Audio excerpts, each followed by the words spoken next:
Spectres, welcome back to the Mass Effect Lorecast. This is your host, Tom, or Robots. This is Sam with me, and today we are talking about Omni Tools, how they work, what they do, and probably more information than you ever wanted to know about Omni Tools.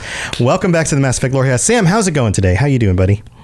I'm doing very well, and I gotta say, like, a lot of people are gonna hear Omni Tools, right? And they're gonna think, okay, it's Omni Tools. What could I really need to know? What else is there? It's a Omni thing. Tools? I just kind of use it for lots of weird stuff, right? But yeah, exactly. But I promised you, we're going to go over some details in here that you have not considered or not heard about before when it comes to Omni Tools, because as it says in the name, they do it all. They do it all. That was my nickname in college, the Omni Tool. Tom the Omni Tool. That sounds really dirty. There's a tool in every circumstance. Oh, God. He'll just do anything. Oh, God. All right. So we're back. But we didn't. Wait, hold on. Didn't we already talk about Omni Tools? Isn't this a thing this comes up, right? Like. Oh, yeah. So, I mean, it's come up in a number of different episodes. I think when I was searching through our notes, we had already covered it like 5 different times. So if some of these details are not at all new because you listen to every episode, that's probably why. But I promise you, there's a lot of new stuff we're going to talk about, specifically about how this applies to the civilian populace. It is the Mass Effect universe's Swiss Army knife. You know, it can slice, it can dice, it can even hack into a military database. Database. That's a weird database. It's a slant rhyme. It's a rhyme with an edge.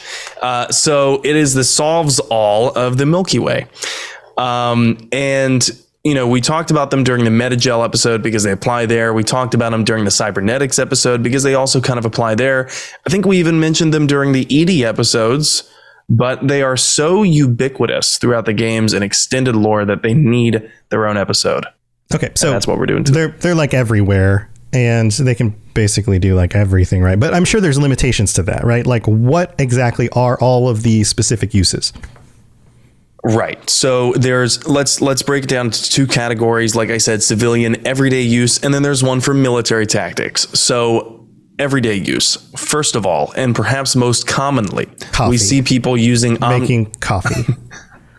Sure. I you know what? You probably could use an Omni tool to make coffee, because you could craft like the carafe from the Omni tool, and then I don't know, you could order coffee grounds to your location. Maybe there's that's really a delivery problem. That's a logistical issue. I don't know if they can get coffee grounds to you ASAP like that, but people use Omni tools to access what the Mass Effect universe calls the internet. It's the extranet. So it can be a variety of situations, but overall, they kind of act like how we use our cell phones today.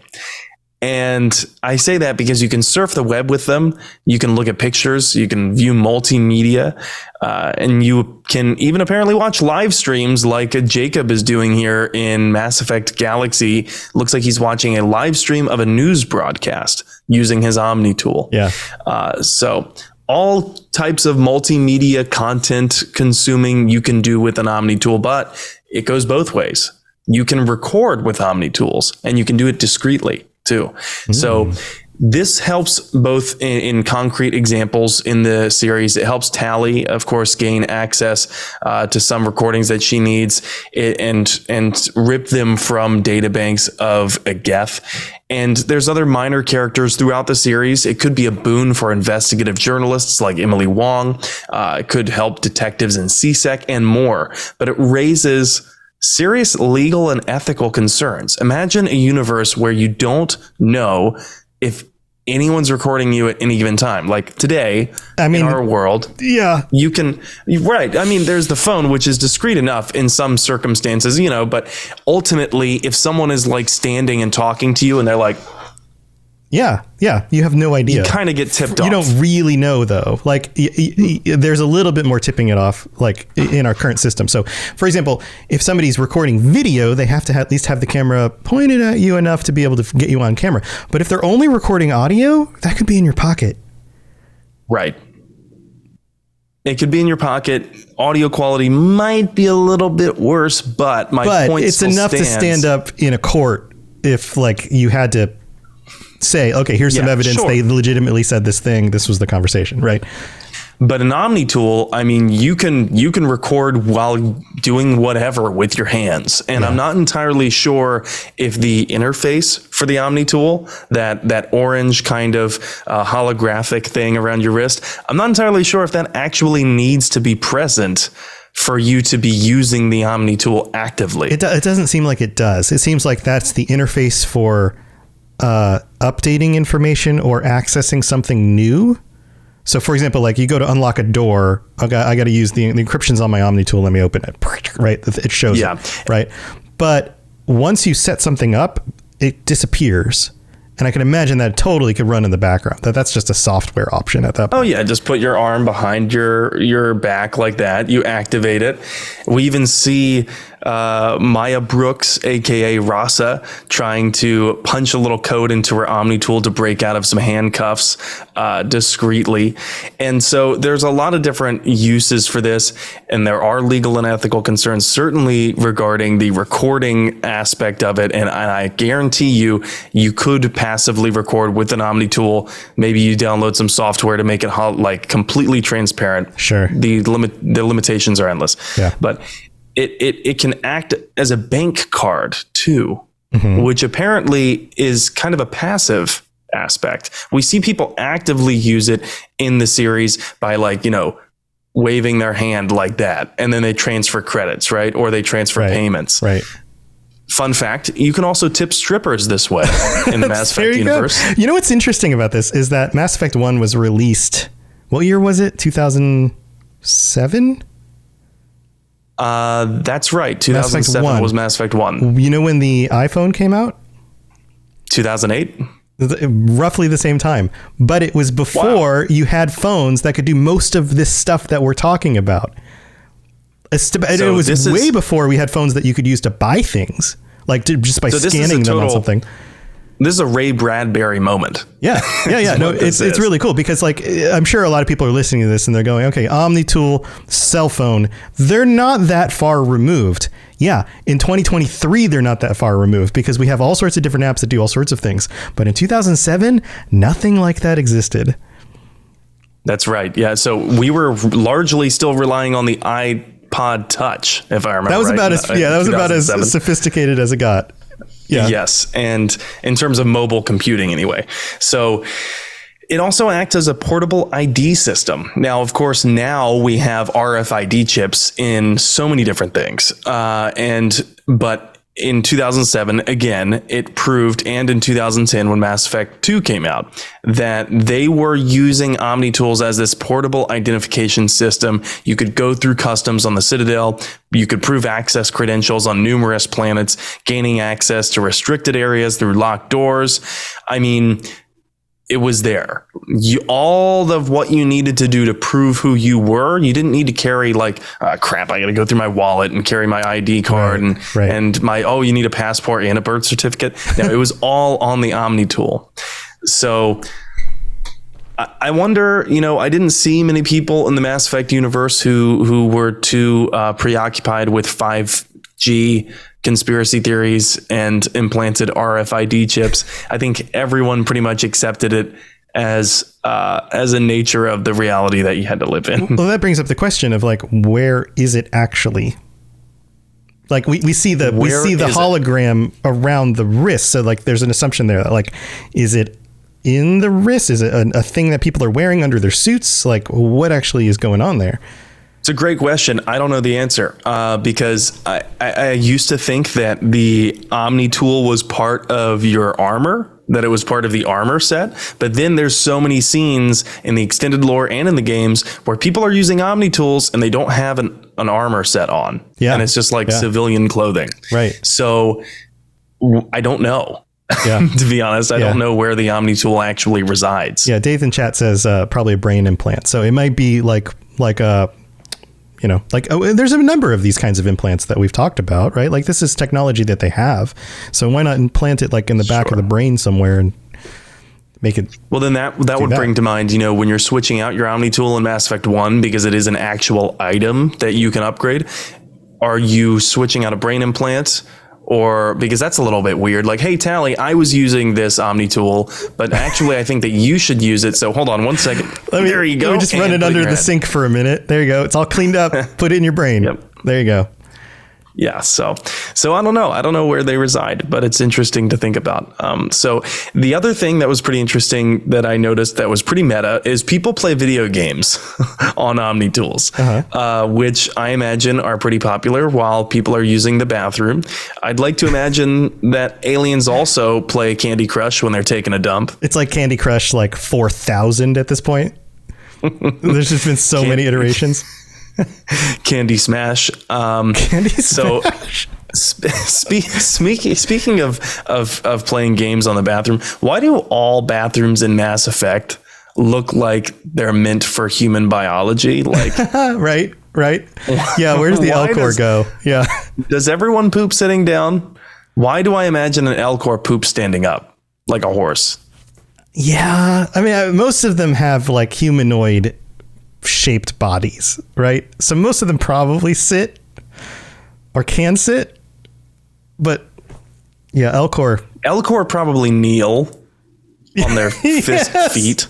Oh God, they on their fist feet. I mean, can Hanar lay down? They're meant for water, so I don't think. Yeah, I think they just hover over a thing and just like excrement just falls out of somewhere. I don't know. Maybe it just looks like water. Who knows? Maybe. Does everyone truly poop? These are the questions that you can only find on the Mass Effect Lorecast. So, and speaking of being on the toilet, that's somewhere where you should not be making a phone call. But if you choose to, the Omni tool can help you do that. Some people do, and in public toilets too. Like you go in like there was last time I was in an airport, there was definitely a guy who just like. I'm in the bathroom doing my thing, and he walks in the room talking on his headset, goes in a stall, closes the door, still talking, and everything. And I'm like, dude's in there about to take a dump, and somebody's on the it was like a business call or something. I was just like, what the heck? Anyway, well, tell your client that 15.4 is just not the rate that we can go with. Yeah, are you okay? Yeah, I'm fine. Ugh.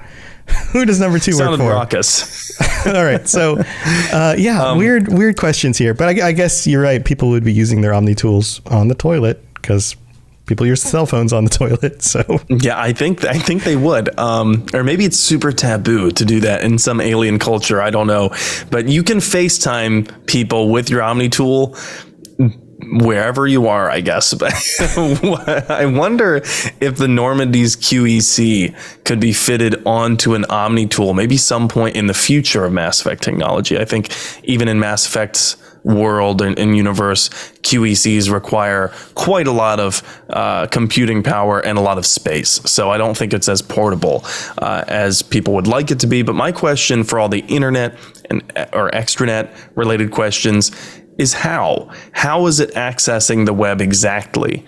If I had to take a guess, my guess would be that it's just connecting to satellites, and the satellites are connecting to faster than light communications buoys. It's so and that's weird. How it's going. Yeah, I like that whole tech still doesn't really make sense to me because you like our base assumption is it works something like Wi-Fi, like radio frequencies, right? But radio frequencies move at the speed of electromagnetic energy, which is light, right? They move at the speed of light. But if you're on 2 different planets, let's say you're only 4 light years apart from each other, the information that you get can't travel faster than light unless they're using some mass relay technology in order to propagate those signals. But then do the signals propagate from the mass relays in each system? So the further you are from the mass relay, the longer it takes that signal. Because I mean, think about it. Like if you're on the space map, right? And you go to a new star system, the mass relay is say like off on the edge of this solar system. And then you fly across the whole solar system to go to planet on the other side. The information, even if it was moving at the speed of light coming from the mass relay, could take half an hour to get to you. Like this is Like you say load web page, and then you wait half an hour for the web page to load. The struggles of the colonies, man. I'll tell you what. Like, unless unless you're in orbit around the mass relay, you're not getting fast information.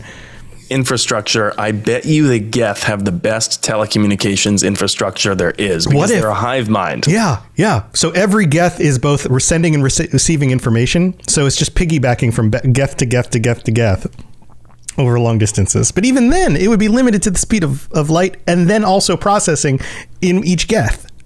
So does that mean that they know something, but they don't really know something until like 30 minutes later? Yeah. So like a Geth on the other side of like the planet would know something, and then you'd have to relay that information across any other Geth until it gets to you on the other side of the planet. So there's going to be minutes of delay before that actually gets communicated. Can you imagine the chaos when the Reapers invaded? Not only did things take longer to get there, probably, but everyone's trying to use their Omni tools to figure out what the hell's going on. Right. And all it takes is one FTL comm buoy to be knocked out by a Reaper, which I imagine would be very easy. Well, we went through a hurricane back in the fall, like not even a year ago, and our power got knocked out. And a lot of people in our area, their power got knocked out, and the phones were swamped. The only time I could actually get my phone to really load data regularly was in the middle of the night, like 2 a.m, when everyone else was in bed, because they weren't being hammered with people trying to use their phones. But like you could send a text and then maybe it would send, and then you could try to load a web page, but it would just very, very slowly load if it did. So it would be a lot like that. Everything would just be like communications.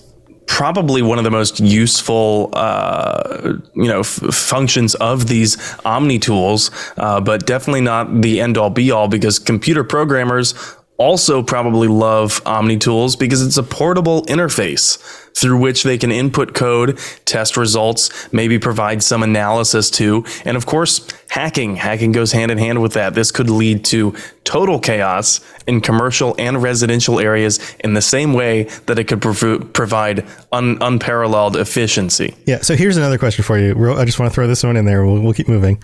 If it's a chip in your brain, then why do you need to physically interface it with to type things? Ergonomics. Can't you just think this button, this button, this button, this word? You know what? Maybe it's not a chip in the brain. I don't know. Maybe not. Maybe that's why you need to physically interface with the stuff that shows up. Right.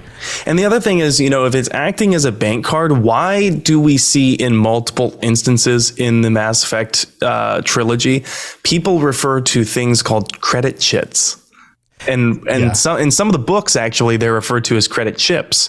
So they are these credit chits and chips. I don't know what the difference is. I don't know if they're the same thing, but apparently they're like little physical representations of currency that can hold a given amount. It's probably, we talked about this a little bit. I have a feeling it's because you aren't in close proximity to somebody else, but you still want to send them money. So it works kind of like physical money can work. Like if I was like, hey, I'll meet you at lunch, but you're going to see so-and-so before I do. So here, I owe him $10. I'll give you the $10. Can you just hand it to them?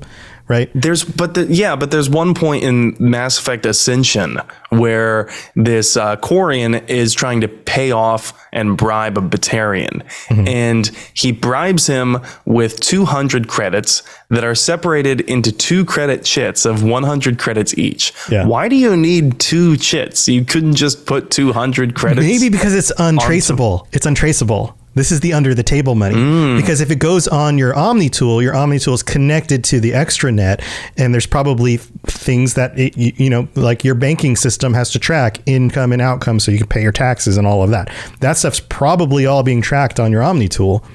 So if you want to make an extra 200 chips or whatever, creds. There you go. Yeah, it's just cryptocurrency. There we go. Yeah, there you go. There's also medical applications. We talked about Metagel being carried and applied with the help of an Omni tool. But if the Omni tool also has, and this is kind of where I'm taking things I know in the lore and I'm extrapolating them to logical conclusions. So if an Omni tool has an onboard microframe CPU that I think they call it, and the Omni tool also has a scanner so it can provide some sensory analysis and it also has a way of manufacturing small components. then it's kind of a mobile diagnostics and first aid kit on steroids. Yeah. Because you have the processing power, sensory analysis, and mini manufacturing.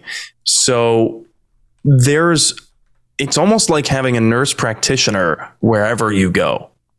I wonder if that means that urgent care clinics are like, by and large, not heard of anymore. Because maybe it would like do diagnostics and say, I've set up a prescription for you for antibiotics. Right. It was very similar to Star Trek. They've got their little tricorder thing or whatever it's called. But like the doctor has one that you scan people with, and then it tells you on the readout like what they're suffering from, what their blood pressure is, like all of these things, right? So the Omni Tool would be able to do exactly the same thing. In fact, you probably wouldn't even need to run the process to scan. It probably just constantly would keep track of your vitals. And then when it senses something's up, would notify you. Like maybe medical VI would be a paid extension. But I mean, think about it. Like before you start sneezing and you feel like you have a sore throat and you're like, oh man, do I have a cold coming on? It would know. Like your body's been invaded by this virus. It has now propagated to a point where you're going to start feeling symptoms soon. Right. Orions would certainly take full advantage of that because they're constantly worried about breaches in their suit and things like that. So they probably do have onboard VIs that could help with things like that. Imagine every teacher on a field trip is also as fully equipped to handle most injuries the same way a nurse practitioner could, like stitches and splints and anything that little Johnny got from venturing a little too far inside the orangutan enclosure at the zoo. Oh, God. Poor Johnny. It wasn't Johnny's fault. Johnny's at Krogan and thought he could take him on. He thought he was challenging his supremacy or something. You think you're bigger than me? I'll show you. Yeah, an orangutan just goes like, boom. Yeah, although I'm sure. Over the top. Do you think orangutan or Krogan are stronger? I bet it's pretty close. Hell of a match. I bet it's pretty close because both of them seem very, very strong.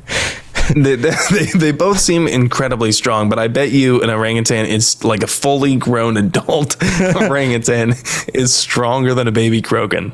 Yeah, I guess it depends on the age. Adult Krogan, though? I don't know. They're so... I don't know, but...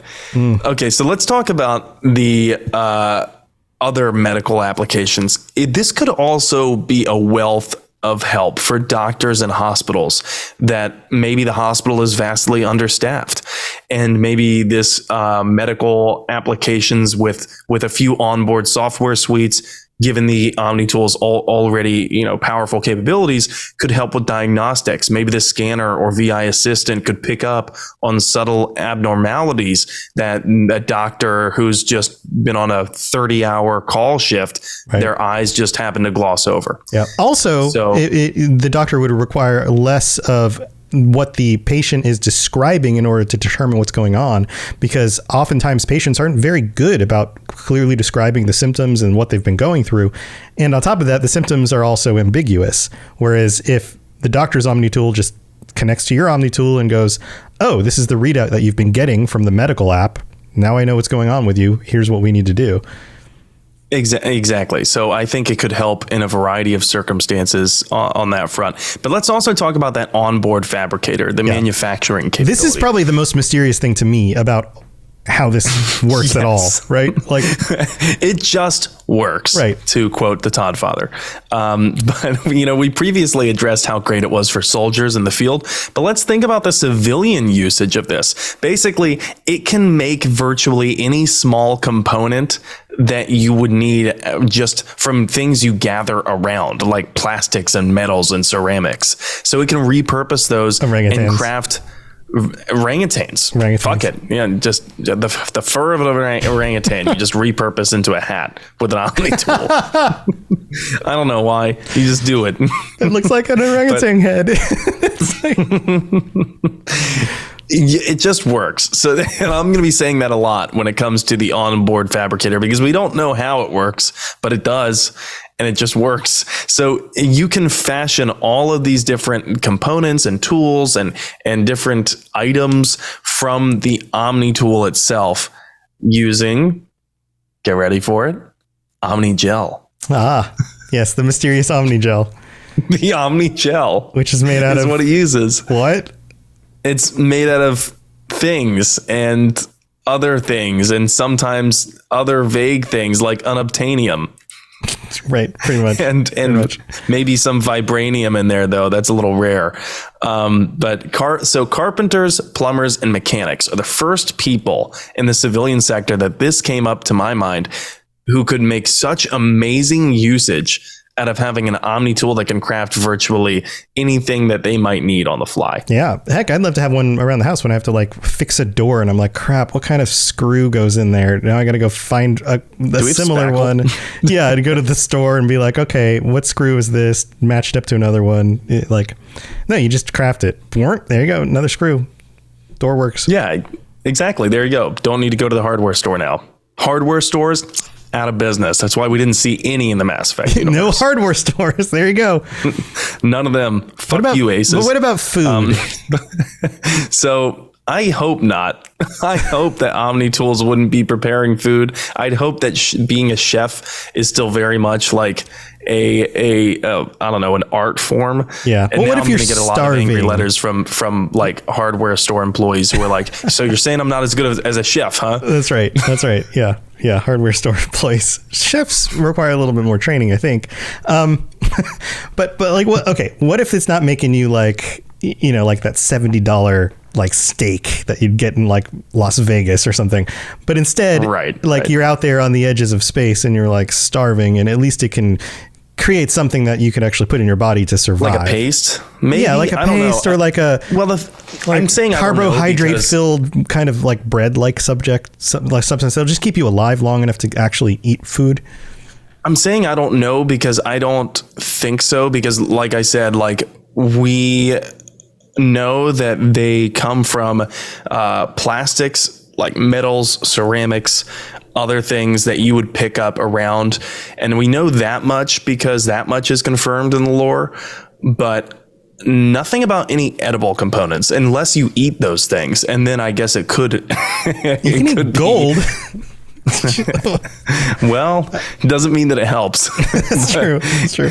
So also construction workers and any kind of worker who works as a repairman for pretty much anything, I would imagine that it would help a lot, unless you have to like deal with EZO, and then maybe there's some certain limitations of your Omni tool. But in any case, I do know that like Omni tools are like customized for different jobs and different people, which we'll get into a little bit later when we talk about military uses. But did you know that there's also Omni tattoos? Ooh. Yeah, so we have a video here that is from the Citadel DLC, and I'd like to play this because this is about the Omni tattoos. Tally, are you okay? Yep. You want to see my tattoo? I don't think you have a tattoo, Tally. It's a hologram. Omni tattoo. Omni tat. Omni 2. Under the suit. You know, for me. You want to know what it is? You wanna know? It's a pretty bird made of rainbows. It is flying out of the eye hole of a skull, being held in the mouth of a thresher maw with a naked woman holding a sword on its back.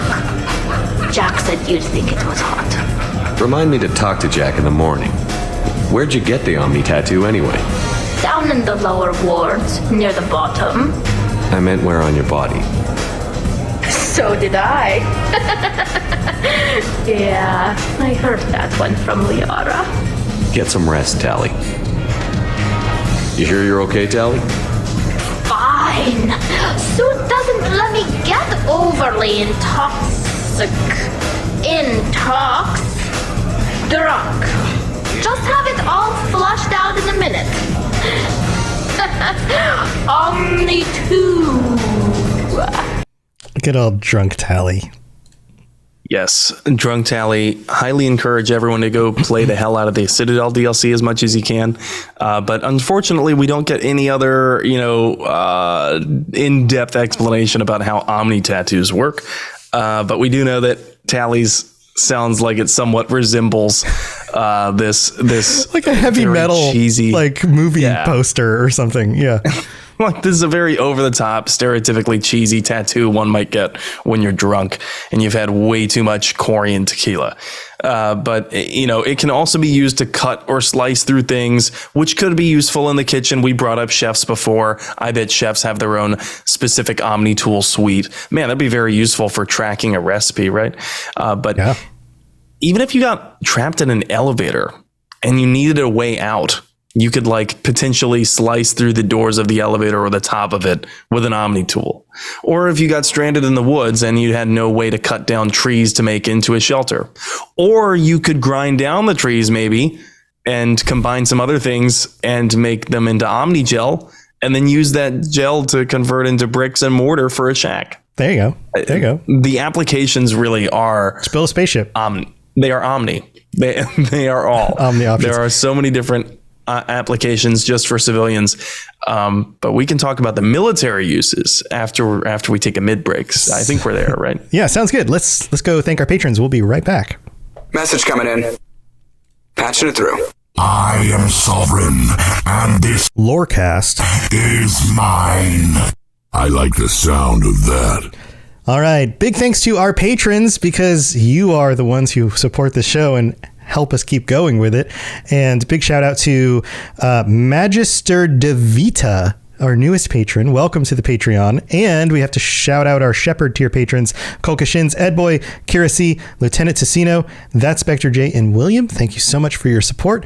And to all of you, everybody who's supported the show in any way, whether it's signing up on the Patreon or telling your friends about it or just being here and listening to the episodes or joining us in the chat. Thank you to all of you for your support. We also would appreciate it if you decided to leave us a 5-star Apple podcast review, and we'll read those out on a future episode. We don't have any new ones this week, but that's also a wonderful way to help out the show. So if we're we do have is there a couple of new ones? Yes, we do. I think from JX Owned You. Oh, okay. Maybe we didn't do this one yet. All right, here. This one is, JX Owned You in the United States, who writes, fantastic podcast. I recently found this podcast on Spotify while just looking for something new to listen to. It's been a long time since I played Mass Effect, but N7's thorough dive into the lore has got me itching to play again.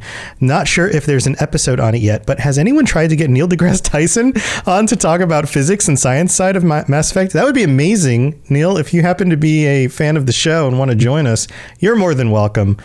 I'm sure you're JX, a very busy guy. If you got the Neil connection, let me know. Yeah, maybe Neil's a fan of Mass Effect. You never know.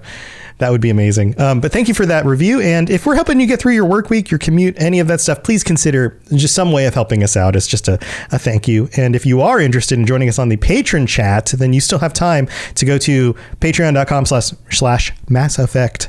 Words are hard, and sign up, because we will be having our patron chat at the end of this week on Friday night, the 30th, June 30th. Come join us. And if you are a patron already, a tier 4 or tier 5 patron, and you want to share some ideas for what we're going to be talking about, feel free to do that on the Discord.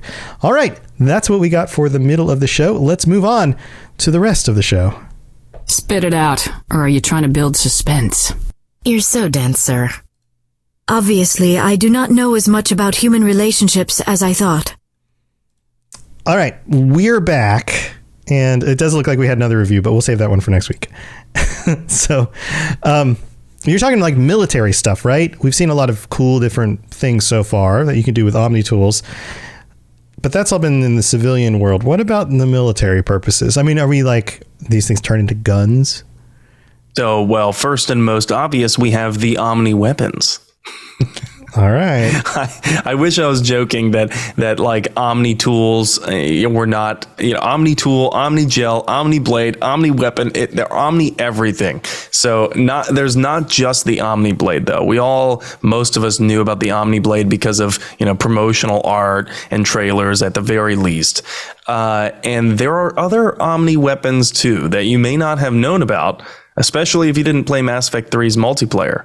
because there's an Omni Shield, which is part of the N7. I forget the class name, but there's an Omni Shield, and it's also donned by the Shadow Broker in the Shadow Broker DLC.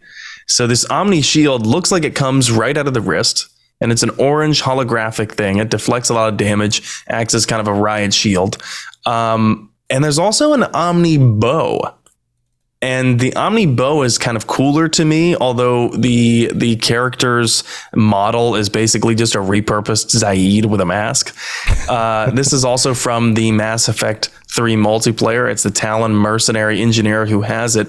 Like everything else with the Omni Tool, it starts on the wrist. It's orange. It's holographic. And it looks like a crossbow that comes right from your wrist. Looks like something out of Assassin's Creed, doesn't it?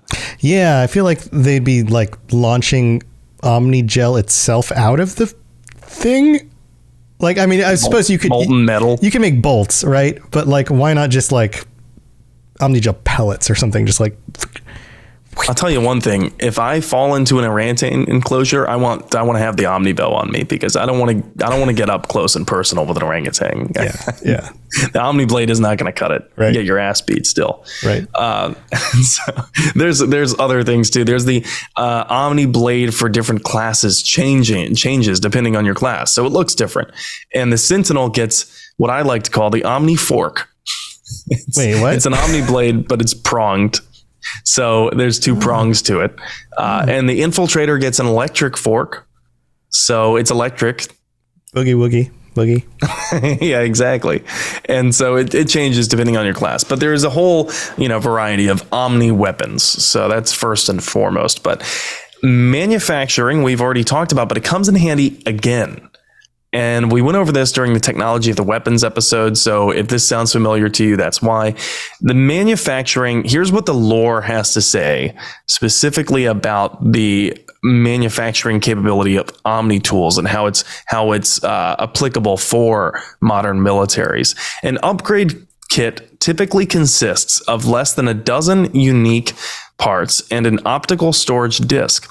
When loaded onto an Omni Tool, by the way, where the hell are you putting the disk? But when loaded into an Omni Tool, the OSD provides all the technical specifications required to manufacture the tool and additional parts necessary to install the upgrade onto another piece of equipment. Assembly is typically modular, and installation can be completed in less than a minute. So think about exactly what they're saying here. They're saying that you can use this disk and insert it into your Omni Tool to manufacture another tool, a physical tool, and additional parts that when you can upgrade other pieces of equipment with. And so this is exactly how the game devs program your weapon to say, okay, now it's time to switch to a different ammo type. Now it's time to do this different power.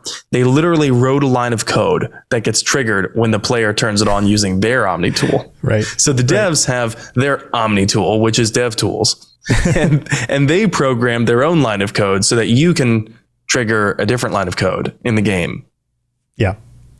Okay. With your code. All right. It's very meta at that point. Okay. Yes, it's very meta. And it also helps us repurpose ammo using the same process. So it's how we get the generic heavy weapon ammo that's everywhere in Mass Effect 2 that somehow fits every kind of heavy weapon. So this is, if you ever wondered about why that is, well, they kind of wrote an explanation for that too. And interestingly, a secondary codex entry tells us that soldiers should be able to fabricate upgrade kits from thin air.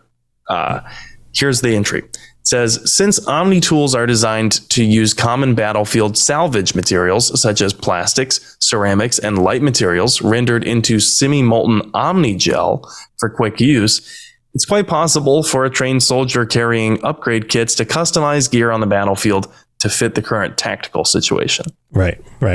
That's very vague. Yeah. So like now I need something with more explosive capabilities. There's a dead soldier in front of me. I'm just going to turn his suit. Sorry. Gotta take your suit. I took your suit off. All right. Now I'm going to turn that into Omni Gel. All right. Now I've got the ability to make a little rocket attachment to my gun and also the ammo for it. So now we can blow things up. So basically, this is when it occurs to me that the Omni Tool is a fantastic writing device. Yeah. It is. Yeah. Then the writing is stylistic enough that it doesn't tip you off too much if you just read it and glaze past it. Space but if magic. you look into it, it's just space magic. It's a writing device to get from A to B. You know, they thought, oh, it'd be really cool to be able to, you know, throw out a fireball. But we don't have magic per se. We have biotics, but how would that work with biotics? Well, we could do it with the tech tools. Yeah. What if the Omni Tool just like spews molten? There you go. You got your Inferno. So it's a beautiful writing device, and I have to commend the stylistic writing here. You know, phrases like, you know, plastic, ceramics, and alloys rendered into semi-molten Omni-Gel. Quite possible for a trained soldier carrying upgrade kits on the battlefield to fit the current tactical situation. It's amount of stylistic words that don't mean a lot on their own. Yeah, it's true. And it just occurred to me for the first time, the amount of energy it would take to power something that can do that. Like anything that's going to render the chemical properties of anything you pick up into some sort of omni other thing is going to have to restructure it at a chemical level, which is going to require a lot of energy to do. How do you power that? You know what? It just works, Tom. It just works. It just works. It just works. So maybe we should have been able to create upgrade kits from given amounts of resources that we recover through the game, right? Sure. I think that may have been a previous idea in the boardroom, you know, whenever creative people on BioWare were talking about things the player should be able to do.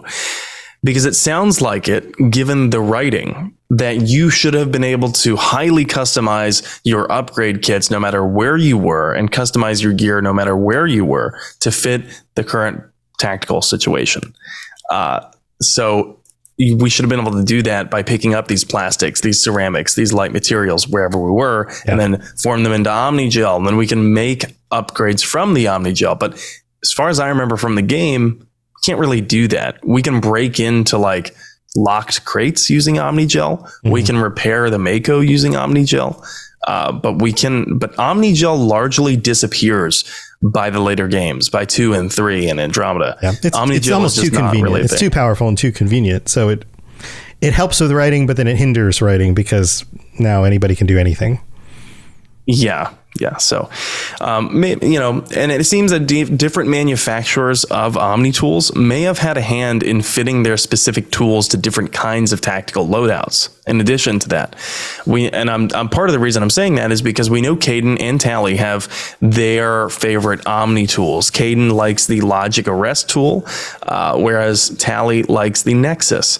And the Logic Arrest tool was made by Ariake Technologies, which is an Earth-based electronics company. It's Japanese, I believe, in nature, but we don't know a lot about them. I've thought about it. I think eventually at a later episode we'll go over the different companies and manufacturers in depth. But Tally's Nexus tool that she prefers is Asari in design. It's made by the Armali Council, which is pretty cool.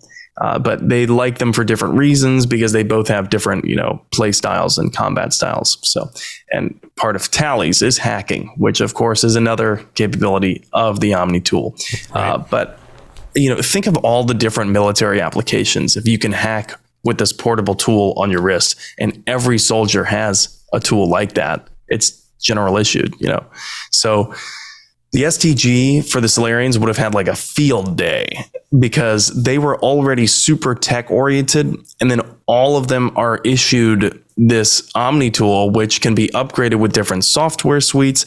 And I bet they relied heavily on it during their operations of the Krogan Rebellion. Yeah, probably highly specialized versions for their group specifically that do very specific things. Better than everyone else because they did the research or whatever, right? Exactly. They're smarter. What about tech armor? So tech armor is interesting because I went back and forth and I was trying to find this answer repeatedly over whether tech armor is like a different function from like a different thing that you have maybe on your hard suit. And I don't think it's confirmed. that the tech armor comes from the microfabricator on the Omni Tool. But tech armor benefits from all the same Omni Tool upgrades that you do. Yeah.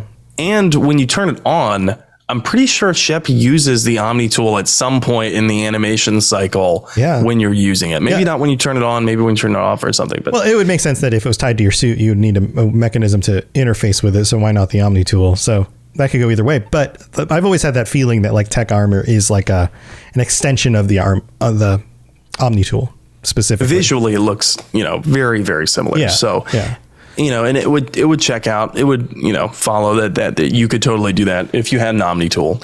You need them for all the tech talents. All the tech talents are deployed through an Omni Tool, including Neural Shock, which I found to be kind of weird. Neural Shock is the ability that Kaidan has in Mass Effect 1, and you can get it on a subsequent playthrough, or you can get it if you go through a different skill tree in Mass Effect 3, I want to say. But it basically incapacitates any organic being through overloading their nervous system. Yeah. How the hell do you do that with an Omni Tool? Electricity. You can make electricity from Omnigel, and then it shocks their brain. Sure. There you go. That's the solution. All right. Speaking of brains, and speaking of things that we haven't talked about yet, there's one that is particularly useful. Translation. Yes, absolutely. And I wanted to save this one for last because it's so useful to civilians and military alike. I mean, literally everyone benefits from this. If you've ever wondered how it is that aliens and humans all apparently speak English or whatever language you play this game in, then this is why. They don't all speak English. Everyone has real-time translating software. I knew it after playing the game for I don't know how many times, but the interesting part was I didn't know how I knew it. It occurred to me, but I don't know where it came from. And I tried verifying that. I tried finding exactly where Omni Tools are mentioned as being responsible for translating. But aside from vague dialogue here and there, it's incredibly hard to find that verbatim confirmation in the codex. Until I found this, which was added from the Bring Down the Sky DLC. This codex entry says, most individuals know only their mother tongue and rely on machine translation. Modern portable computers allow anyone with a few hundred credits of equipment to enjoy seamless real-time translation of alien languages courtesy of handheld PDAs, computers in clothing or jewelry, or subdermal implants. Without fast and accurate translation, galactic trade and culture would not exist. Right. So this plays directly into what the Omni Tool then could do, right? Because it's a little portable computer. Totally makes sense. It's already hooked up. It's a modern portable computer, right? But they don't call it that. They don't say Omni Tool in this entry, which is so weird to me. Right. They refer to handheld PDAs. They refer to computer, which is in clothing or jewelry, or subdermal implants, but they don't say Omni Tool. Yeah. Well, if the Omni Tool is a subdermal implant, then that totally makes sense. Or if it's it's a computer in your clothing, like we discussed, might be another option, then. But it covers both things, but doesn't specifically say Omni Tool. Also, right. Here's a question. If it's translating for you, then wouldn't you hear two sets of speaking? You'd hear the original, and then on top of the original, you'd hear the translation in your own tongue. So we should Unless be hearing somehow canceled out your hearing. Right. And yeah, like it's like sound canceling like headphones. And so it like blocks out the first one and then only lets you hear the translation. But like if you're talking to Turian, you should hear the Turians in their natural speech, and then you should hear the translation of what it means, right? Yeah, first you hear yeah. And you're like, excuse me, trying to get to the restroom. Well, I'm also on the phone with a business partner. Yeah, unless it's connected to your brain, and then it could like shut off the person speaking to you. Right. Like the contextual intelligence it would need would be incredible. But like if it did that, then you could also conceivably say that it would allow you to have a nice, polite, pleasant conversation, no matter how noisy of an environment you were in. That's true. Also, you can literally just look at someone and like a fucking mega death concert. Right. Just have a whispering conversation with them. Yeah. Also, it's giving every individual person a different voice. Yes. Right. So if you are talking to an alien who makes clicks and snaps, there's no way of saying, like, well, that's probably sounds like this pitched human voice. So those are two very different things. But that Omni tool is now giving that person a voice and will remember it and use the same voice whenever you talk to them again in the future. Forever. Or maybe the Omni tool only has a set number of voices that it can go through, that it can assign people, which is why we hear the same voice actors. Except for the main cast. Multiple people. Yeah. Except for the main cast. Yeah. But that would totally make sense, because otherwise you would expect it all to be the same voice, but then you would have a hard time differentiating between who said what. Yeah, wait, who the hell are you? Which person said this? Oh, yeah, like, but Garrus sounds like Garrus, right? So, like, it sounds like Garrus all the time. But that also means that the way I hear Garrus and the way you hear Garrus would be different. That would be weird. Because unless all the Omni tools link up and agree on the same voice characteristics of that, or just default it to, I guess the code could engineer the same voice based on the same input. So it would sound similar to both of us. But theoretically, I'm talking to Garrus and Garrus sounds awesome. And you're talking to Garrus and Garrus sounds like this. And like, man, that Garrus guy's real annoying. What's so annoying? I didn't really think about it, but I think it's just his voice. He sounds like he has an awesome voice to me. No, man, he sounds like Gilbert Gottfried. Sounds like Gilbert Gottfried. Why does he sound like that? Check your Omni tool, man. Change the settings. Whoa, this thing needs calibrated. Garrus, can you help? Yeah. Oh, shit. Okay. So the other really, really interesting part of this, and especially because it comes from the Bring Down the Sky DLC, is the codex entry goes on to say, governments provide subsidized software updated through the public extranet, quote, on the fly, often as users approach spaceport customs facilities. Even the Batarians, who isolated themselves from galactic society nearly 20 years ago, take pains to provide up-to-date glossaries and linguistics rules, though most suspect that this is only so they can continue exporting propaganda. Right, because language is useful in all cases, even terrible ones. Yes, exactly. So this is supremely interesting to me, this last line, that governments subsidize this software and not every government is reliable and transparent. Meaning, what if some of the fights and confrontations and conflicts that we have in Mass Effect are because certain governments or entities purposefully misprogrammed their translations to lead conversations the way they wanted them to go? You know, it'd be really, really good for sowing chaos across the galaxy would be to erase the word not from somebody's dictionary of words. Because anytime anybody says something and then tries to negate the thing, it would sound like they're saying the thing, right? Like, I'm totally not stealing everything that's like, I'm totally stealing everything. Like, you just admitted to it. Apprehend them. Right. We gotcha. Yeah. So that's a really interesting thing to consider, not just, Occam's razor, maybe that it's not all intentional. Maybe some of it is like just a mistranslation or a miscue. I think there's even a couple points in dialogue where characters in the Mass Effect universe say, sorry, I think my translator's acting up. I think if I'm remembering right, Shepard or someone else may say it in jest because it's basically them saying like, sorry, I had something fucking crazy stuck in my ear. And so they are referencing it in that capacity. But I also like to imagine, like, what if an authoritarian government like the Batarians, imagine they were able to completely delete or obscure your conversation when you tried to talk to one of their citizens about one of their government's own horrible deeds. Yeah. Yeah. I mean, theoretically, so in real time, you could program, it just cancels. Yeah. You could program it to not just remove the word not, but like understand, like AI can today with modern development. The program itself has an AI engine in it that understands the context of the thing that you're saying and then negates that or translates it to something else. So you're never aware of what you're actually being heard saying.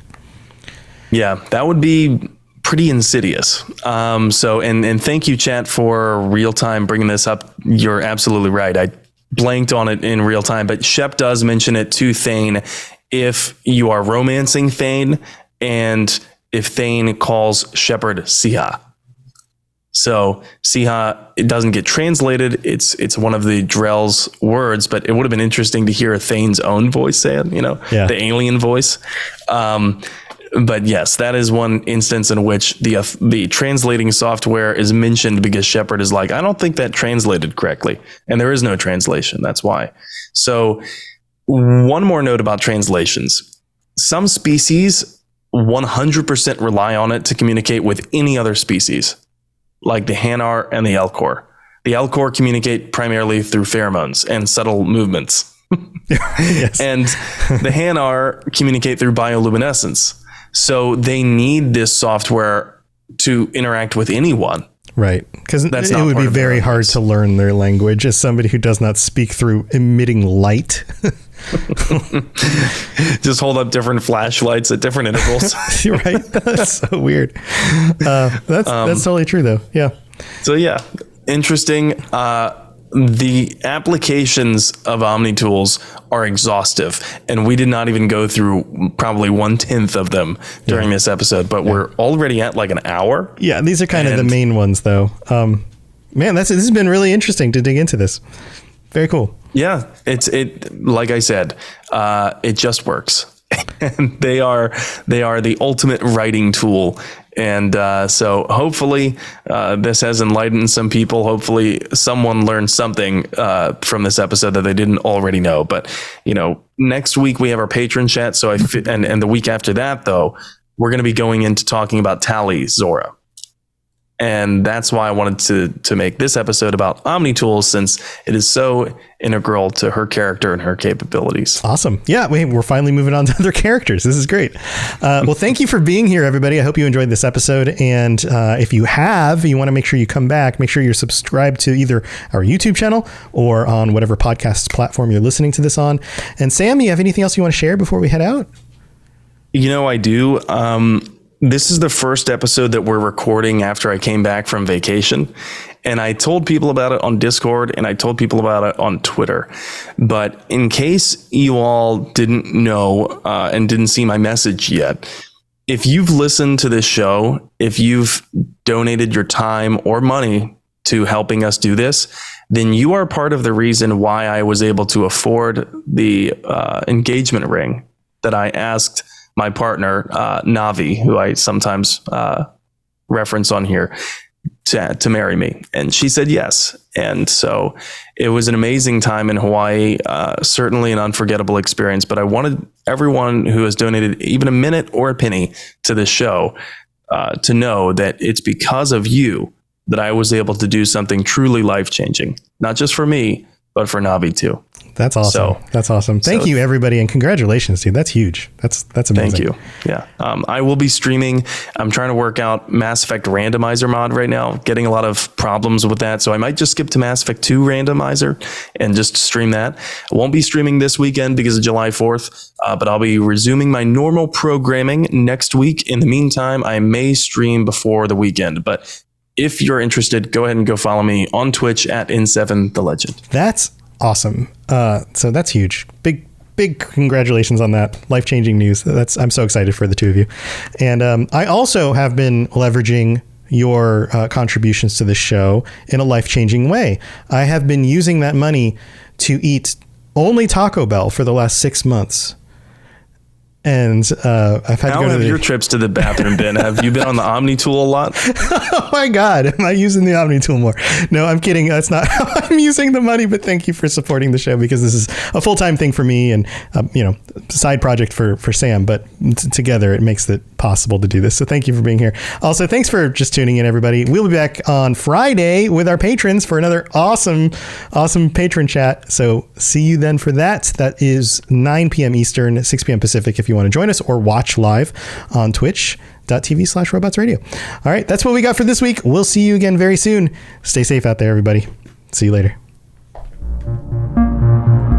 Thanks for tuning into the Mass Effect Lorecast. We'd love to hear your opinion and thoughts on the lore of Mass Effect. Reach out to us on Twitter at Mass Effect Cast, or check out the Robots Radio Discord.